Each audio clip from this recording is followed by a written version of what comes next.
2/3. Gila. Mantap sih, enak banget bro. Ini nggak gue gas bahkan, enak banget. Ini kok baru enak nih dipakai buat harian. Kalau tadi sebelumnya ngeden, tapi kilometernya nggak naik. Gila, gue puas banget sih. Ini definisi lo datang ke dokter, sembuh, terus pulang happy. Terus gue nggak bohong. Ini beneran enteng banget, sebegitu signifikannya lo remap PCU ya, gila. Inilah image yang sering dibuat orang-orang, katanya remap itu bikin irit.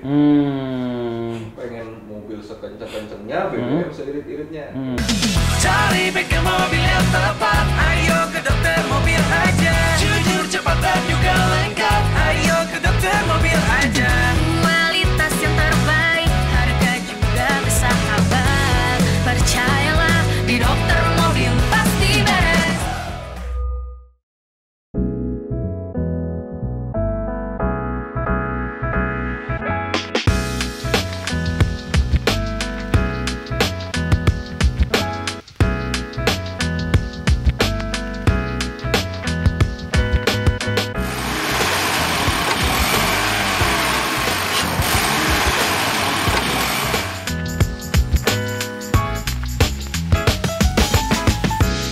Baik lagi dengan saya Dokter Mobil. Di video kali ini kita kedatangan Om Akbar Rais. Dia baru beli Lancer. Lancernya mulus banget, gue juga liar banget, warnanya merah. Dan dia mau ngecek nih kalau mobil bekas second itu habis dibeli itu diapain sih enaknya gitu kan. Bener banget. Lu beli berapa nih bro? Gua butuh tahu nih. Ini sih ampun. Oke, jadi gini ceritanya. Sebelumnya gue tuh nggak kepikiran untuk beli mobil ini sama sekali. Yes, gue taunya lu hobinya BMW. Iya bener, tapi ketika gue ngelihat mobilnya, pertama kali gue lihat, gue kelihatan mata gue, ini mobil segar. Gue belum tahu kilometernya nih, ini mobil segar. Gue lihat ke dalam, interiornya seger banget. Kan kelihatan kalau sering didudukin joknya turun gitu kan. Lipetan, robek nggak ada, turun nggak ada. Pas gue lihat kilometer 24.000, akhirnya gue coba bawa. Gue bilang anjing ini berasa mobil baru. Gitu, jadi pas gue bilang, wah ini kayaknya boleh nih gue coba. Apalagi gue tau lah kurang lebih tahun-tahun ini bakal menjadi tahun JDM. Dan akhirnya gue, yaudah deh gue coba beli deh dan gue coba pelajari gitu. Kebetulan gue juga rencananya kalau gue udah selesai modifikasi mobil ini, adik gue yang mau bawa. Gitu, jadi pas gue beli adik gue, oh gue emang pengen mobilnya yang kayak gini gitu. Dibandingin dia dibeliin LCGC, karena kan gue berpikir gini, budget di bawah, jujur ya gue mobil ini 200 juta gitu, budget di bawah 200 juta atau mentok 200 juta. LCGC ya kan, semuanya rata-rata pasti berpikir, oh mendingan mobil baru, LCGC, irit dan lain-lain segala macam. Cuman gue tuh tipikal yang, gue tuh nggak bisa yang kayak banyakan orang. Gue lebih baik beda sendiri, tapi ya udah dan dipakainya juga enak. Setuju. Iya kan? Tapi kalau gue sekarang jadi dilema loh antara di budget di bawah 200 juta orang mau beli LCGC atau mau beli mobil second. Yes. Kalau gue bilang beli mobil second, kenapa? Ya emang lebih worth it gitu loh. Lo dapetnya lebih worth it sih, menurut gue sih. Menurut gue juga sama gitu loh. Sekarang kita cari Mercy, BMW di bawah 200 banyak loh. Banyak. Tapi kondisinya, nah, itu capek. Ya kita tahu lah gitu, maksudnya buat kita yang sering main di mobil gitu ya. Apalagi lo mungkin lebih sering banyak lihat mobil. Gue tuh lebih suka yang mobil punya karisma gitu. Kayak ini kan. Iya, karena kalau lo jujur aja gitu, kayak gue juga punya LCGC, bukan berarti gue nggak pro LCGC ya. Gue juga punya, tapi sesuai fungsi. Dan kenapa gue memutuskan untuk beli ini? Ya gue ngeliat adik gue nih satu-satunya yang cewek, gue pengen warnanya merah, cocok banget kan. Cewek kan suka pasti. Gue pengen dia kayak lain daripada yang lain aja gitu, nggak pasaran gitu. Masa lo adanya Akbar Rais mobilnya pasaran kan gitu kasarnya. Siap. Gitu sih bro, kurang lebih. Iya bener sih, kita bukan yang ngejelekin LCGC. Bukan. Dengan harga yang sama. Dengan harga yang sama. Lebih bagus, nah, itu perbandingannya. Jadi sebenarnya plus minus gitu. Kalau misalnya kita ngerti, kayak contoh gue ngerti ataupun teman-teman nggak ngerti. Ya kalau teman-teman nggak ngerti, pilihlah bengkel yang terpercaya kayak gue. Datang ngecek semua ke dokter mobil, apapun brandnya, dokter mobil pasti bisa ngeliat lah, bisa nge-scan semuanya apa yang mesti diganti, ya kan kira-kira mobilnya aman atau enggak, itu bisa kelihatan. Jadi gitu, gue sih selalu berpikiran ini udah pertama kali nih. Jadi ini mobil mungkin baru 2-3 hari ya gue dapat, gue janjian sama lo kan. Gue mau ngecekin apa aja yang harus diganti sebelum nanti mobil ini gue serah terima ke adik gue. Siap. Gitu. Pokoknya ganteng sih. Mobilnya kita cek overall oke. Yang oli-oli harus kita ganti semua ya kan, oli power steering, oli rem. Iya, nah itu problemnya tuh. Itu another problem karena mobil ini mobil banyak diem dan gue nggak tahu kapan terakhir kali diservis, ya kan? Kita asumsi belum pernah. Belum pernah. Semua gitu loh. apalagi kilometer masih 20 ribuan. Karena gue ngelihat bannya aja masih tahun 2016, bro. Ini bannya original ya kayaknya. Bannya, iya ganti kan Michelin Premisi ya, kalau nggak salah ya. Masih, ya. Itu 2016 nih. Jadi masih tahun 2016 terakhir mobil diganti bannya. Berarti kan gue pikir kalau 2016 aja bannya masih setebal ini mobil nggak pernah jalan. Nggak pernah kemana-mana nih bro. Nggak pernah kemana-mana mobilnya. Nah, terakhir kita kasih perlindungan anti karat biar nggak karatan kan, mobil udah berumur. Kita Nah. karatnya kita hilangin terus kita anti karat. Abis itu baru kita remap isinya. Kemarin gue masih ngutang 1. Kebetulan mobilnya yang Elgrand itu unik kodenya. Iya, jadi nggak bisa di-remap, Yang bener. ini bisa, karena kita udah sering remap mobil ini. Gitu. Ah, Nah, cuman mobil ini di remap juga. Kita lihat-lihat ya, karena ini transmisi CVT kan. Iya, Dan bener. Jadi itu nggak boleh terlalu dipaksa, takutnya beltnya putus. Kita dulu pengalaman Civic Turbo gua putus. Itu pernah ya kejadian kayak gitu ya? Serius? Untung baru keluar dari showroom. Standarin lagi balikin ke showroom. Jadi itu tetap harus ada perhitungannya ya kalau kayak gitu ya? Karena kalau torsinya lu gedein banget, dia beltnya ketariknya lebih parah. Begitu lu Oh. bujek-bujek di tol nih, enak sih enak, cuma beltnya putus di jalan. Iya. Tapi yang bikin putus itu karena nggak tahan torsi. Torsi, yes. Oke. Too high. Oke. Jadi ketika kan lu nyalip nih, lepas gas, injek lagi. Naiknya tuh terlalu cepat. Oh. Dia tariknya tuh terlalu cepat. Gitu. Iya. Terlalu gini lu tarik-tarik sekali, 2 kali, 3 kali, 10 kali jebol gitu. PR tuh ya kalau CVT jebol tuh ya. Lumayan bro, untung baru keluar dari showroom. Gue nanya dong, kalau misalnya nih ya, ini kan gearboxnya CVT. Kalau CVT ini jebol, estimasi biayanya berapa sih? Kalau kita ngomong Honda ya, Mitsubishi gua nggak tahu soalnya. Oke. Ya. Kita ngomong Honda kalau kelasnya Mobilio begitu, CVT 12 jutaan lah baru. Gila, Lumayan. lumayan ya. Lumayan. Itu padahal cuma ganti CVT-nya doang tuh ya. Iya, dan CVT jauh lebih mudah loh ya gantinya daripada Matic ya. Oh ya? ATF iya. Jauh lebih simpel gantinya daripada ATF. ATF Lu agak ribet. ngeganti CVT-nya? Iya, karena itu yang jebol udah pasti beltnya. Lu nggak mungkin yang lain, faktornya cuma itu doang. Cuman itu doang ya, belt aja ya? Oke. Gitu ceritanya. Oke, kita lihat aja prosesnya. Habis ini kita bakalan satu-satu dan kita remapping mobilnya. Oke, nanti kita akan ngomong lebih banyak tentang remap. Cap. Siap.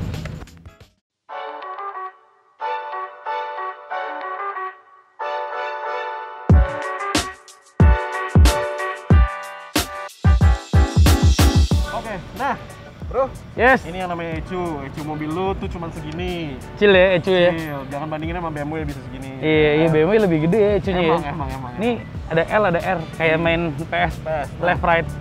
Canda. Ecu ini sih kita buka karena dia maunya BDM. Nah, BDM itu maksudnya kita cuma colok dari sini aja. Oke. Nah, karena kan Ecu ada yang colok dari OBD bisa kita Ah, program, ah. harus buka ini dan kita Kalau si Lancer ini tuh OBD-nya ada juga nggak sih? Ada juga Udah ya? pasti ada OBD. Nah, cuman kalau mau remap dia harus BDM namanya. Nah, dia harus colok ke sini nih. Oke. Nah, ada juga yang kita bongkar, covernya kita solder nih di titik-titik ini. Oh. Nah, itu beda-beda tergantung manufakturer mobil lah ya. Oke, kalau yang ini tuh berarti dia pakai sistem yang mana? BDM namanya, kita colok di sini pinnya. Cukup colok aja di sini pinnya ya? Ya, karena lewat OBD dia nggak mau. Oh, Dan oke. kalau biasanya kita colok lewat pinnya di sini, itu kalau Mitsubishi itu punya counter berapa kali softwarenya diinjek. Oh. Nah, kalau ini belum pernah di remap, biasanya counternya 0. Oke. Nah, nanti ketika saya udah pernah di remap, ini counternya naik 1. Oke. Nah, itu untuk si manufakturer Mitsubishi ngerti ini pernah dioprek-oprek nggak nih. Oh, oke. Tapi dia tetap open ya berarti kalau Dia kayak tetap gitu. Ya? open, dia tetap terima softwarenya, tapi dia hanya ada counternya aja. Oke. Gitu loh. Cuman Sama kayak kilometer di BMW kalau ada titik kuning nyala gitu berarti udah pernah di reset gitu kan? Atau pernah diganti gitu kan? Yes. Oke. Cuman untuk si Mitsubishi sendiri dia jarang lah ya ngecek apakah ini berapa kali di. Iya. Karena dari OBD nggak kelihatan ya? Nggak kelihatan. Oh, memang Jadi harus dia dicopot. dia Baru colok baru ketahuan. kelihatan ya? Nggak semua Mitsubishi punya gitu loh. Oh, oke. Nah, kalau BMW sama, dia harus colok juga baru kelihatan nih udah pernah di-remap belum. Tapi BMW itu softwarenya ada 2, ada software original BMW sama software Cina. Oh, Nah, kalau lu oke. pakai software original, lu bayar ke BMW pusatnya, Hah? dia data registernya di BMW pusat keganti. Oh. Bahwa memang ini pernah diedit, cuman belinya software original. Iya. Kalau lu ngerimapnya di tempat yang bukan software original, dia Hah? pakai software China, dia ngecek ke sana, kena. Oke. Gitu. Berarti- Makanya kenapa gua nggak suka non ori. Iya, harus pakai yang original ya. Iya, nah nanti ini kita colok sini, kita read dulu datanya, read itu kita baca dulu, nanti baru kita edit, baru kita injak ulang. Makanya penasaran kan? Ini dia. Sekarang kita akan mempelajari gimana apa aja sih sebenarnya remap Ecu itu yang dirubah gitu dan gimana sih gitu. Kita nggak mau tahu rahasianya, cuman kita pengen tahu aja gimana sih caranya gitu kan. Kasih tahu juga nggak apa-apa sih bro. Oh gitu ya? Iya, soalnya sekarang gini, settingan orang seperti yang kita tahu kan, kalau jiwa lu feel lu nggak masuk, lu nggak bakal dapet itu settingan. Luar biasa. Bener. Kita orang mobil gitu kan. Bener. Lu tahu gitu loh, tiap mobil beda-beda emang. Oke, bener. Biasanya yang gua rubah itu timing satu, injection timing, injection pulse-nya, kemudian si traction control. Oh, oke. Jadi si traction torque controlnya itu kita rubah supaya torque limiternya itu kita geser sedikit nih. Oke. Jadi torsi loop itu bisa lebih tinggi gitu loh. Nah ini kita coba kita lihat ya guys, apa aja variabel-variabelnya, seperti apa sih yang ada di dalam si kotak hitam ini, Yoi. black box. Kita lihat apa aja. Oke, sip.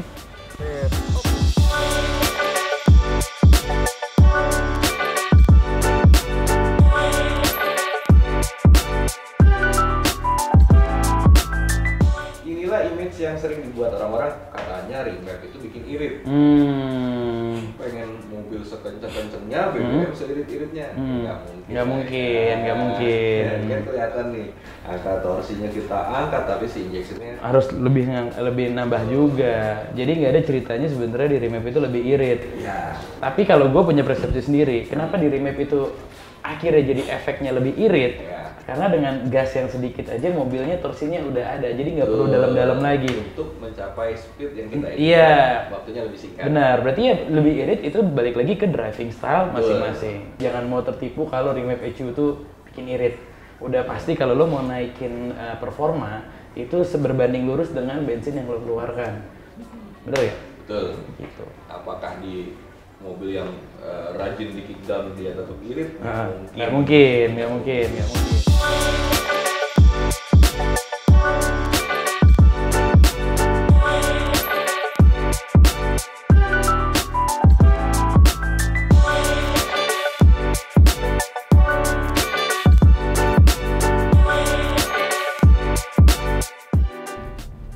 Tuh, ini gue cuma nempel kaki doang.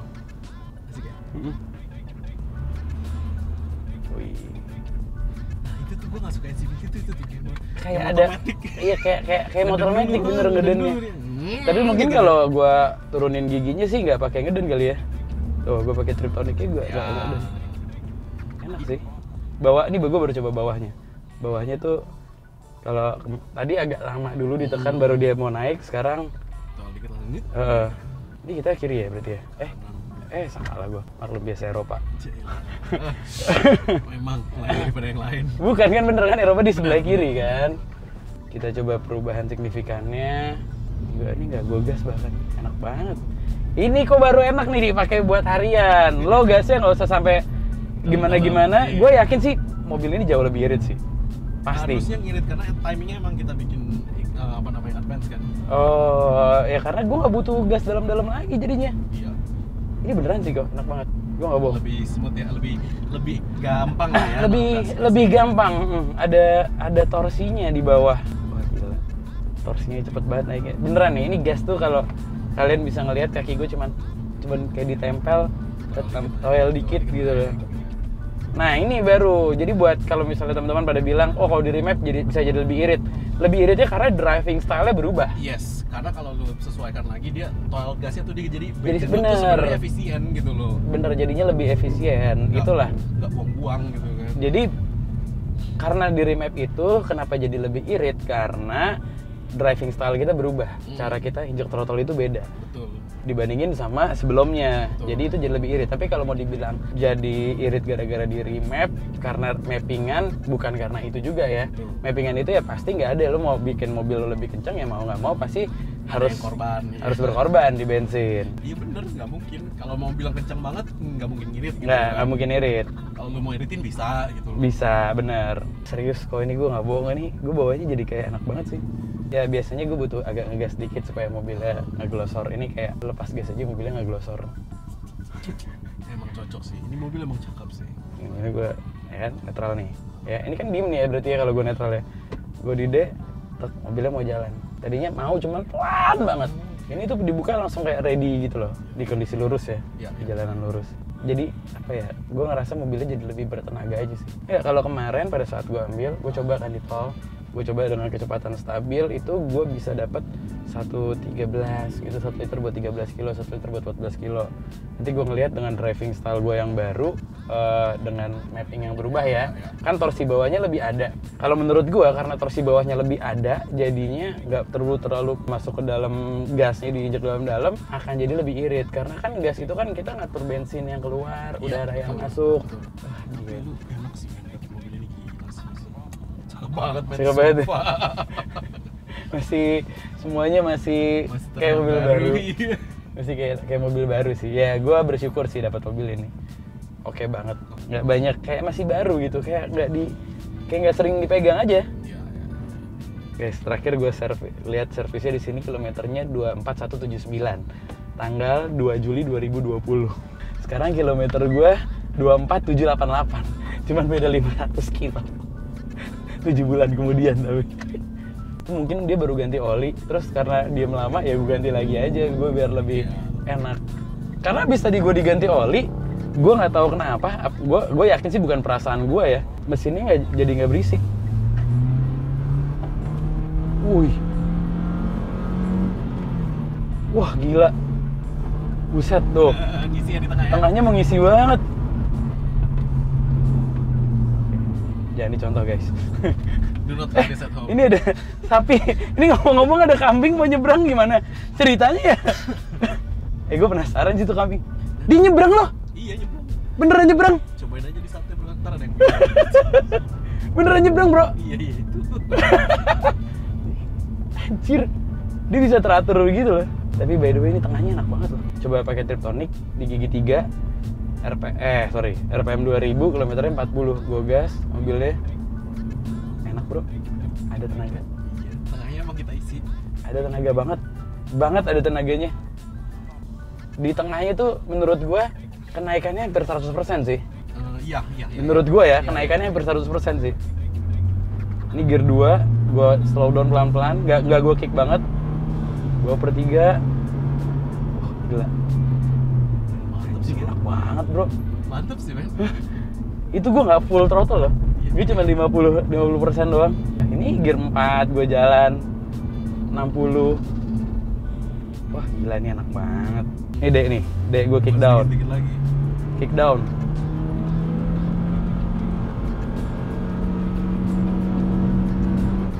Wih, mantep bro. Sampai kelewatan gue. Nggak apa-apa kick down lagi di situ. Itu enak loh. Iya.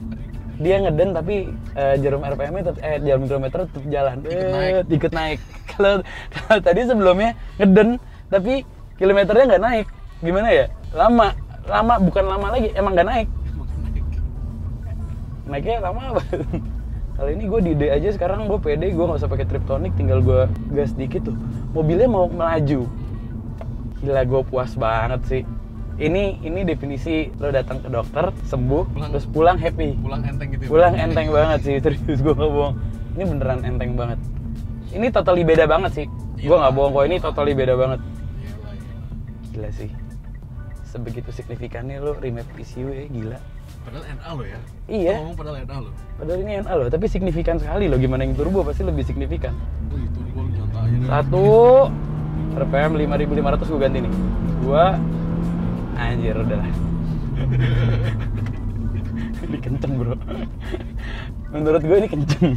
Ini kenceng sih. Gue bisa bilang ya mobil ini lumayan kenceng lah. Tuh kan bawahnya enak banget sih kok. Jauh banget. Ini bawahnya gue cuma nempel kaki doang, nempel dikit tok, asli dikit. Nih ada, lo lihat, bisa lihat ini gue nih, kaki gue. Totalnya lo lihat, gue bahkan nggak nyampe gue bejek. Kalau lo bejek kan tuh ketahuan kan nih, gue bejek pasti naik sampai 20 kan. Ini nggak gue bejek, bahkan cuma gue tempelin doang. Gila, gokil.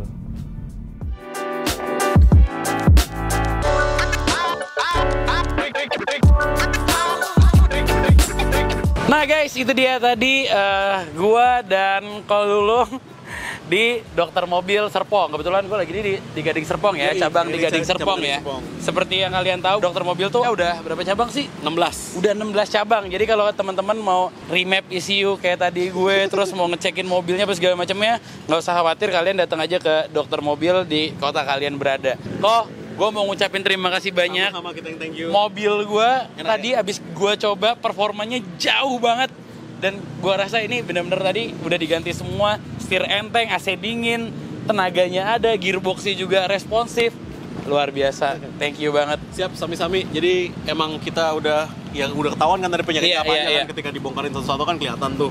Nah, memang saran gue sih ya untuk anak-anak yang memang hobi mobil nih, lo orang kita ngeliat itu bukan hanya oli yang masuk, oli yang keluar juga lo ukur gitu loh. Iya, benar. Dan liatin gitu loh, kan dari ketahuan langsung satu-satu ketahuan, kan. kelihatan banget. CVT-nya hancur olinya, oli power steering-nya ada endapan airnya Air lah, gitu iya. kan. Iya.